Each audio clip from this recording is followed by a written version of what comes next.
November 25th marks International Day to End Violence Against Women, a day recognized by women across the world as an opportunity to not only expose the systemic violence women face, but also to show that women are organizing to end the root causes of VOW. Women are heavily impacted by war and displacement. Women are more likely to experience poverty and hunger. When we talk about violence against women, we have to include all the ways women are subject to violence, including in the home, at the workplace, in communities, and especially fascist violence committed by the state.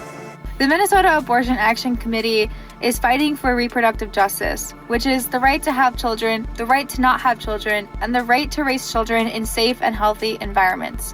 One of the ways we are doing this is by exposing crisis pregnancy centers.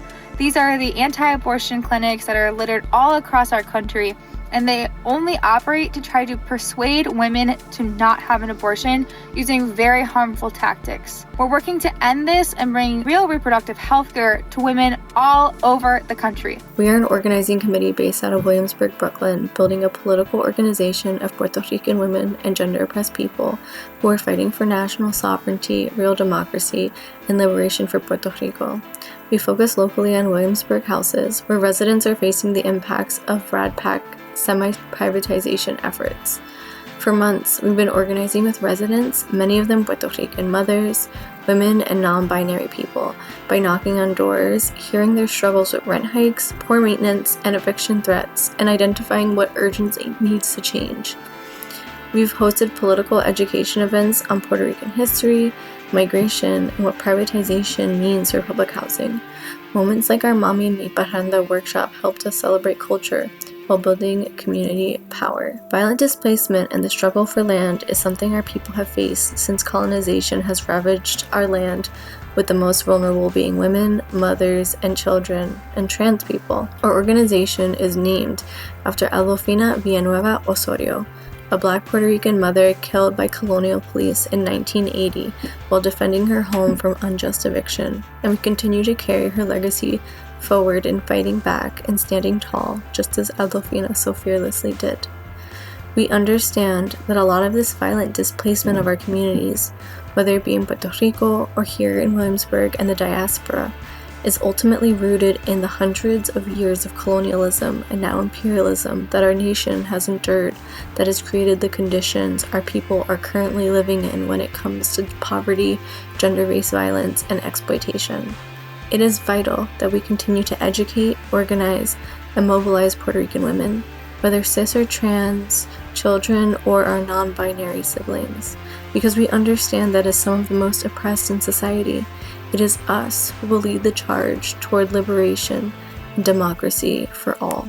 Systemic violence faced by African and other non-white women in the U.S. stems from our relationship to or structural location within the settler colonial capitalist state. PACA's community control over police campaign works to end violence against women by facilitating structural change, shifting power into the hands of the most impacted, and self-determination for communities to build alternative legitimate solutions outside of the existing state. The institution of policing in the U.S. began as slave patrols tasked with capturing runaway African slaves. Patrols were often rewarded with the bodies of African women. Tensions still remain between needing an institution for protection and living in fear of that same institution. Many who are physically or sexually assaulted turn to police because there are few other legal or viable options. Simultaneously, many working class African, Latina, Indigenous women, LGBTQI communities fear being dismissed, belittled, and or assaulted by the very same police they turn to for protection from assault. Community control over police affords the creation of new community responses and linkages to necessary medical care, social services, and beyond. As IWA, we have witnessed the rampant state violence that particularly migrant women and children have faced across the U.S.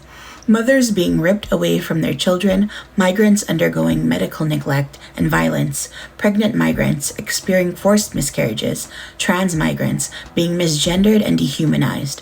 Trump's anti-migrant and neoliberal policies need to be exposed for their real-life impacts against women and especially children. The violence doesn't stop there. The freezing of SNAP benefits for working-class people, the stripping of healthcare coverage for trans people and reproductive health, and how this funding is being funneled into the genocide in Palestine and military aggression in the Philippines, Venezuela, Haiti, and backing corrupt right-wing governments across the global south.